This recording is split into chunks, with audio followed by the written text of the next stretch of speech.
안녕하세요. 호기심 가득한 시청자 여러분. 다시 이 사색의 공간에 오신 것을 환영합니다. 오늘은 2500년 전의 동양으로 시간 여행을 떠나보려 합니다. 세상을 정복하려 애쓰는 대신 세상의 흐름에 몸을 맡기는 철학에 대해 알아보겠습니다. 오늘의 주인공은 도교와 그 중심 인물인 신비로운 노자입니다. 그의 저서인 도덕경은 인류 역사상 가장 많이 번역되고 숭상받는 텍스트 중 하나죠. 그런데 도란 정확히 무엇일까요? 그리고 왜 그의 함이 없음이라는 메시지가 오늘날처럼 바쁜 시대에 그토록 큰 울림을 주는 걸까요? 본격적인 시작에 앞서 짧게 말씀드립니다. 이번 이야기의 몰입감을 높이기 위해 이미지 생성 인공지능 도구를 활용했습니다. 이 이미지들을 우리가 이야기하는 아이디어와 분위기를 그려내는 하나의 캔버스라고 생각해 주시면 좋겠습니다. 진심으로 즐겁게 감상하시길 바랍니다. 도를 이해하려면 먼저 그 당시 배경을 살펴봐야 합니다. 기원전 6세기의 중국을 상상해보세요. 벚꽃 아래서 평화롭게 명상하던 시기가 아니었습니다. 당시는 춘추시대라고 불리는 시기로 곧 닥쳐올 전국시대의 전조와도 같은 혼란기였습니다. 사회체제는 무너지고 있었습니다. 제후들은 권력을 잡기 위해 싸웠고 부패는 만연했으며 인간의 생명은 경시되었습니다. 이런 혼돈 속에서 질서와 잃어버린 조화를 되찾기 위해 해결책을 찾던 사상가들이 등장했습니다. 공자가 세상을 바로잡기 위해 엄격한 규칙과 예법, 사회적 위계질서를 제안했다면 노자라는 전설적인 인물은 완전히 혁명적인 제안을 했습니다. 그는 더 많은 구조를 만드는 대신 자연의 소박함으로 돌아가라고 말했습니다. 그런데 노자는 누구였을까요? 그의 이름은 문자 그대로 늙은 스승을 의미합니다. 일부 역사학자들은 그가 실존 인물인지 아니면 구전 지혜의 집대성인지에 대해 논쟁하기도 합니다. 전설에 따르면 그는 주나라, 황실의 도서관 관리인이었습니다. 궁정의 도덕적 타락에 지친 노자는 은둔을 결심했습니다. 그는 물소를 타고 산과 고독이 있는 서쪽으로 향했습니다. 하지만 국경 검문소에 도착했을 때 윤희라는 관리가 그를 알아보고 간곡히 청했습니다. 관리는 스승님, 세상을 떠나 은둔하시려거든 저를 가르칠 글을 남겨주십시오 라고 말했습니다. 노자는 이에 응하여 5천자의 글을 썼습니다. 그 글이 바로 오늘날 우리가 알고 있는 길과 덕의 책, 즉 도덕경입니다. 이 작은 책은 81개의 짧은 장으로 구성되어 있으며 때로는 시처럼, 때로는 산문처럼 기록되어 있습니다. 매우 함축적이고 시적이며 깊은 신비감을 줍니다. 사용 설명서처럼 읽히는 것이 아니라 우리의 고정된 논리를 깨뜨리기 위해 설계된 역설의 모음집 같습니다. 이제 본론으로 들어가 보죠. 핵심 개념은 당연히 도입니다. 하지만 여기서부터 문제가 시작됩니다. 책의 첫 문장은 이렇게 시작합니다. 도를 도라고 말할 수 있으면 진정한 도가 아니며 이름을 붙일 수 있으면 영원한 이름이 아니다. 노자는 처음부터 인간의 언어에는 한계가 있음을 경고합니다. 단어는 우리가 사물에 붙이는 이름표일 뿐 사물 그 자체는 아닙니다. 도는 궁극적인 실제이며 하늘과 땅에 이름 없는 기원이고 정의를 뛰어넘는 그 무엇입니다. 굳이 묘사하자면 도는 우주의 자연스러운 질서라고 할 수 있습니다. 계절을 바꾸고 행성을 돌게 하며 식물을 자라게 하는 힘입니다. 심판하는 인격신이 아니라 만물을 생성하는 원리인 것이죠.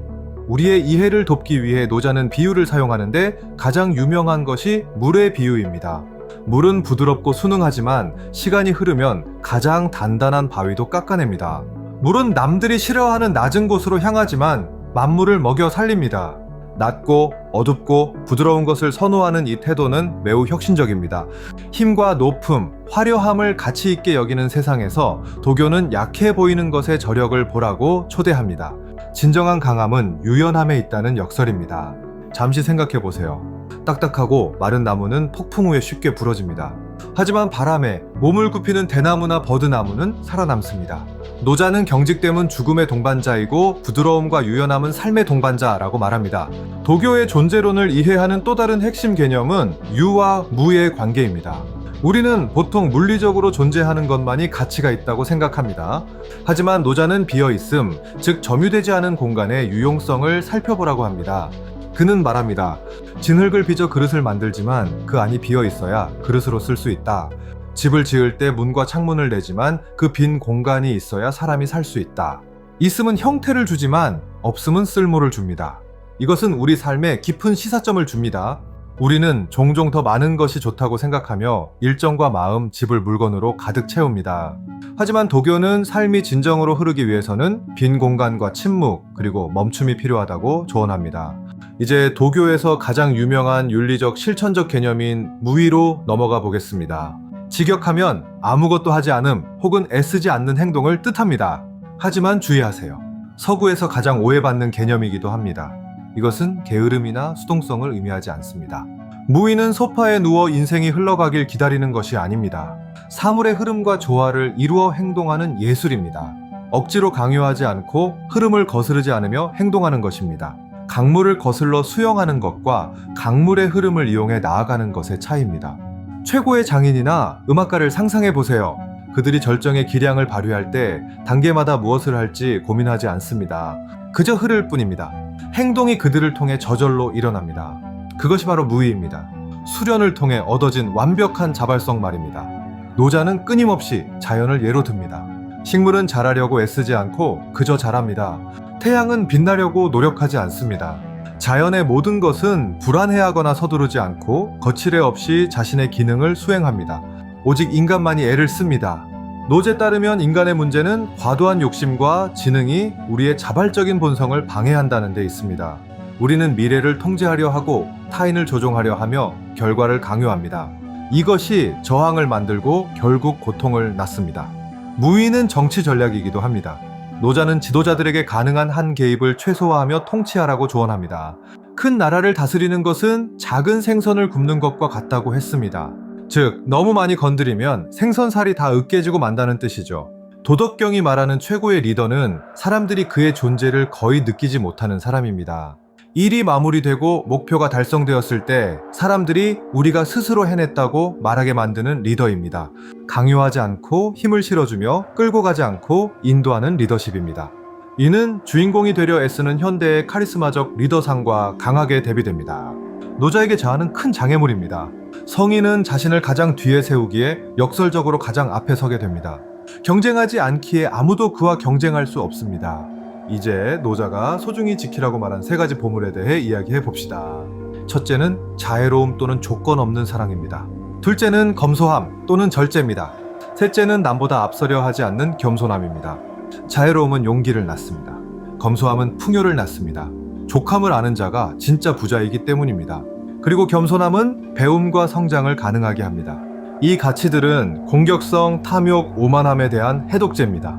매우 흥미로운 개념 중 하나는 포, 즉 다듬어지지 않은 통나무입니다. 이는 사회나 편견, 인위적인 욕망에 의해 깎이기 전에 인간 본연의 마음과 상태를 상징합니다. 순수한 잠재력 그 자체인 것이죠. 사회는 끊임없이 우리를 조각하려 합니다. 무엇을 원해야 하는지, 어떻게 행동해야 하는지, 성공이 무엇인지 규정합니다. 노자는 우리에게 포의 상태로 돌아가라고 권합니다. 누구에게도 잘 보일 필요가 없고 그 자체로 온전한 진정한 소박함으로 말입니다. 그렇다면 이 가르침을 21세기에 어떻게 적용할 수 있을까요? 우리는 자기 착취가 만연한 피로 사회에 살고 있습니다. 노자의 메시지는 오늘날 그 어느 때보다 혁명적입니다. 멈추는 것은 시간 낭비가 아니라 자신의 중심을 되찾는 일이라고 그는 말합니다. 그는 부드러움이 단단함을 이긴다는 것을 가르쳐 줍니다. 논쟁에서 조금 양보하고 경청하며 화로 반응하지 않는 것이 고함을 지르는 것보다 상대를 훨씬 효과적으로 무장해제시킵니다. 바위에 부딪히는 것이 아니라 바위를 감싸고 도는 물의 전술입니다. 지식에 대해서도 말합니다. 노자는 말했습니다. 남을 아는 자는 지혜롭지만 자신을 아는 자는 명철하다. 남을 이기는 자는 힘이 세지만 자신을 이기는 자는 진정으로 강하다. 진짜 전장은 우리 내면에 있습니다. 이러한 내성적인 태도는 이기적인 것이 아닙니다. 우리 자신이 평화로워질 때 주변도 평화로워집니다. 외부의 혼란은 종종 우리 내면의 혼란이 투영된 결과입니다. 세상의 평화를 원한다면 우리 마음의 침묵부터 시작해야 합니다. 노자는 또한 삶의 지혜로부터 우리를 멀어지게 하는 과도한 지적지식을 비판합니다. 데이터를 쌓는 것은 삶의 작동 원리를 이해하는 것과 다릅니다. 때로는 아는 것을 덜어낼 때 중요한 것을 더 잘 이해할 수 있습니다. 이것은 나누고 분류하는 지식과 전체를 하나로 묶고 이해하는 지혜의 차이입니다. 도교는 통합적인 시각을 추구합니다. 선과 악, 아름다움과 추함 같은 대립적인 것들이 서로를 정의한다는 총체적인 관점입니다. 생각해 보세요. 추함이라는 개념 없이 아름다움이 존재할 수 있을까요? 낮음 없이 높음이 있을 수 있을까요? 노자는 대립물이 적이 아니라 존재의 춤을 추는 데 필요한 동반자임을 가르쳐 줍니다. 이를 받아들일 때 평안을 얻을 수 있습니다. 죽음에 대해서도 이야기해보죠. 도교에서 죽음은 비극적인 결말이 아니라 돌아감입니다. 근원으로 돌아가 다시 도와 하나가 되는 것입니다. 죽음을 자연스러운 순환의 일부로 받아들이면 우리 삶을 억누르던 두려움이 사라집니다. 있는 그대로의 현실을 온전히 수용하는 것, 이것이 도교적 평온함의 열쇠입니다. 고통이나 슬픔을 느끼지 말라는 뜻이 아니라 현재의 현실에 저항함으로써 불필요한 고통을 덧붙이지 말라는 의미입니다. 도교적 현인은 자신의 의견에 유연합니다. 자신이 옳다는 생각에 집착하지 않습니다. 진리는 다면적이고 변화한다는 것을 알기 때문입니다.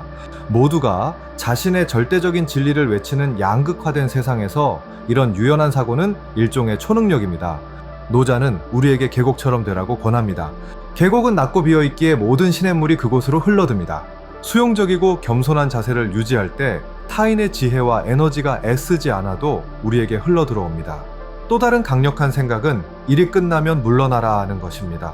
성공이나 명성, 인정에 매달리는 것은 스스로 몰락의 씨앗을 심는 일입니다. 어떻게 시작하느냐만큼 중요한 것이 언제 멈추느냐를 아는 것입니다. 도교는 나중에 일본에서 선불교로 발전하게 될 선불교에 큰 영향을 주었습니다. 아시아 예술에서 볼 수 있는 여백의 미, 소박함, 자연주의는 노자의 사상에 깊은 뿌리를 두고 있습니다. 다시 무의로 돌아가서 일상에서 무의는 어떤 느낌일까요? 결과에 대한 걱정을 멈추고 과정에 완전히 몰입하는 순간입니다. 글을 쓰거나 달릴 때 혹은 요리를 할 때 시간이 사라지는 경험, 그것이 바로 되에 의해 사라지는 상태입니다. 이것은 마법이 아니라 흐름의 심리학입니다. 노자는 아마도 인간의 이런 최적의 기능 상태를 설명한 최초의 심리학자였을 것입니다. 의심과 두려움이라는 내면의 마찰을 제거하여 자연스러운 능력을 해방시키는 것입니다. 하지만 도교를 불의에 대한 방관으로 오해해서는 안 됩니다. 물은 고요하지만 성벽을 무너뜨릴 수도 있습니다. 무의는 수세기 후 간디가 비폭력으로 보여주었듯 매우 강력한 저항의 형태가 될 수 있습니다. 차이점은 도교적 행동은 증오가 아니라 균형을 되찾으려는 필요에서 나온다는 것입니다. 적을 파괴하는 것이 아니라 상황을 바로잡는 것입니다. 이는 자신이 싸우는 대상과 똑같이 닮지 않기 위한 미묘하지만 필수적인 차이입니다. 본문을 읽다 보면 노자가 과도한 법 제도를 경계한다는 것을 알 수 있습니다. 그는 금령이 많아질수록 백성은 가난해지고 법과 명령이 늘어날수록 도둑과 강도가 많아진다고 했습니다. 이는 사회 공학에 대한 비판입니다. 그는 진정한 도덕성이란 외부의 강요가 아니라 억압받지 않는 인간의 마음에서 자발적으로 우러나온다고 믿었습니다. 강요된 선함은 선함이 아니라 복종일 뿐입니다.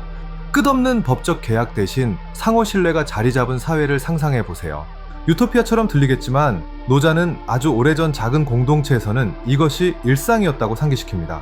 우리는 복잡함을 얻었지만 신뢰를 잃었습니다. 도교적 현인은 겨울에 얼어붙은 강을 건너는 사람처럼 조심스럽게 세상을 걷습니다. 충동적이지 않습니다. 관찰하고 지형을 느끼고 적절한 때가 되었을 때만 움직입니다. 이러한 마음 챙김은 현실에 대한 일종의 존중입니다. 노자는 가치의 상대성에 대해서도 이야기합니다. 누군가에게는 쓰레기인 것이 다른 이에게는 보물일 수 있습니다. 애벌레에게는 세상이 끝나는 일이 스승에게는 나비가 되는 일입니다.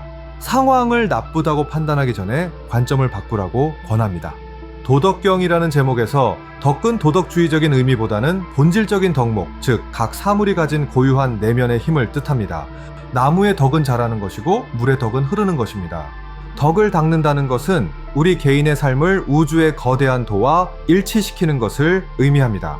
이렇게 할 때 우리는 애쓰지 않아도 카리스마와 효율성을 얻게 됩니다. 자신의 진실 속에 머물기에 사람들을 끌어당기는 자성을 갖게 되는 것이죠. 하지만 이런 소박함에 도달하는 것은 어렵습니다. 노자는 말했습니다. 내 말은 이해하기 쉽고 실행하기 쉽지만 천하의 일을 이해하는 이도 없고 실행하는 이도 없다. 왜 그럴까요? 우리의 자아는 복잡함을 사랑하기 때문입니다. 우리는 바쁘고 걱정하며 복잡한 문제를 해결하고 있을 때 자신이 중요하다고 느낍니다. 소박함은 우리를 우리 자신과 단둘이 남겨두기에 우리를 두렵게 합니다. 도교는 우리가 그 공허함을 직면하게 만드는 거울입니다. 노자는 욕망을 줄이라고 제안합니다. 우리가 인간이기에 욕망을 아예 없애라는 것이 아니라 줄이라는 것입니다. 만족할 줄 아는 사람은 언제나 풍족합니다. 탐욕은 아무리 부어도 채워지지 않는 바닥 없는 구덩이와 같습니다. 현대 세계에서 마케팅은 우리에게 무언가 부족하다는 느낌을 주는데 기반을 둡니다. 도교는 완벽한 반체제, 해독제입니다. 우리는 이미 온전하며 행복해지기 위해 최신 유행의 무언가가 필요하지 않다고 말해줍니다. 가르침의 끝부분에서 노자는 작게 시작하는 것의 중요성을 강조합니다. 천리길도 한 걸음부터 시작된다는 말처럼 말이죠. 우리는 종종 꿈의 크기에 압도되어 멈춰 서곤 합니다. 도는 말합니다. 지금 바로 네 앞에 있는 한 걸음만 내디뎌라. 산 정상은 걱정하지 마세요. 지금 당장 발을 어디에 디딜지만 신경 쓰세요.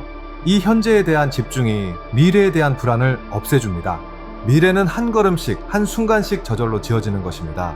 2500년 전에 철학이 이토록 신선하게 들린다는 점이 흥미롭습니다. 아마도 인간의 본성이 그만큼 변하지 않았기 때문일 것입니다. 우리는 여전히 두려워하고 통제하고 싶어하며 그 때문에 고통받습니다. 도교는 여러분에게 동굴에 들어가 살라고 요구하지 않습니다. 사무실에서 꽉 막힌 도로 위에서 가족 사이에서도 도를 실천할 수 있습니다. 그것은 저항하지 않는 태도, 유연함, 그리고 지혜로운 수용이라는 내면의 자세에 관한 것입니다. 업무상의 문제를 긴장이 아닌 호기심으로 마주한다고 상상해 보세요. 틈새를 찾아 흘러가는 물처럼 말이죠. 그것이 바로 도를 적용하는 것입니다. 해야만 해를 이 흐름에 몸을 맡겨 보겠어로 바꾸는 일입니다. 결국 노자는 서쪽 국경을 넘어 사라졌고 그 후로 소식이 끊겼습니다. 그는 교회를 세우지도 숭배를 요구하지도 않았습니다. 업적을 이루고 물러나라는 자신의 가르침에 충실하게 지도를 남겨둔 채 떠났습니다. 그가 남긴 유산은 내려놓음으로의 초대입니다. 통제하려는 욕구, 옳아야 한다는 욕구, 칭송받고 싶은 욕구를 내려놓는 것입니다. 그리고 역설적이게도 그 내려놓음 속에서 우리는 거대한 자유를 발견합니다. 세상은 우리에게 누군가가 되어야 한다고 소리치지만 노자는 아무도 아닌 사람이 되어도 괜찮다고 속삭입니다. 익명성과 소박함 속에는 권력과 명성이 결코 살 수 없는 평화가 깃들어 있습니다. 도는 걸어가면서 만들어지는 길입니다. 삶은 끊임없는 변화이기에 정해진 공식은 없습니다. 유일하게 변하지 않는 것은 모든 것은 변한다는 사실뿐이며 도는 그 변화에 발이 꼬이지 않고 함께 춤추는 능력입니다. 그러니 다음에 압도당하는 기분이 들 때 물을 떠올리세요. 계곡을 떠올리세요. 때로는 가장 강력한 행동이 멈추어 숨을 고르고 흙탕물이 가라앉아 물이 맑아질 때까지 기다리는 것임을 기억하세요. 노자는 우리가 이 보물을 숭배하라고 남긴 것이 아니라 사용하라고 남겼습니다. 도덕경은 인생의 폭풍우를 품격 있고 고요하게 항해하기 위한 도구입니다. 현대라는 시대를 비추는 오래된 빛입니다. 우리는 도, 무위, 소박함, 그리고 부드러운 힘의 역설에 대해 함께 살펴보았습니다. 하지만 기억하세요. 이를 지적으로 이해하는 것은 첫걸음일 뿐입니다. 진짜 도는 몸으로 느끼고 일상의 실천으로 살아내는 것입니다. 노자의 철학 중 어떤 부분이 여러분의 마음을 가장 울리나요? 물처럼 흐르는 것인가요? 아니면 과도한 야심에 대한 비판인가요? 이 늙은 스승의 지혜는 관찰자에 따라 1000가지 얼굴을 하고 있습니다. 우리는 불확실한 시대에 살고 있으며 도교는 바로 그 불확실성 속에서 가장 밝게 빛납니다. 무슨 일이 일어날지 알 수 없을 때 우리에게 가장 필요한 것은 대나무의 유연함과 거울의 맑음입니다. 고대 중국의 심장부로 그리고 우리 내면의 깊은 곳으로 떠난 이 여정에 함께해 주셔서 감사합니다. 이 아이디어들이 바쁜 일상 속의 위로가 되고 의심의 순간에 나침반이 되어주길 바랍니다. 이 분석이 사색의 기회가 되었다면 구독 잊지 마시고 댓글로 여러분의 생각을 공유해 주세요. 여러분이 삶에서 무의를 어떻게 적용하고 계시는지 정말 궁금합니다. 길을 찾는 여러분, 다음에 다시 만나요. 기억하세요. 이름 붙여질 수 있는 길은 영원한 길이 아닙니다. 계속해서 탐구하고 질문하고 무엇보다 계속해서 흐르시길 바랍니다. 오늘의 책은 여기서 덮지만 사색은 계속됩니다. 이 단어들 사이의 침묵이 단어 자체만큼이나 여러분에게 의미 있기를 바랍니다. 다음 영상에서 뵙겠습니다.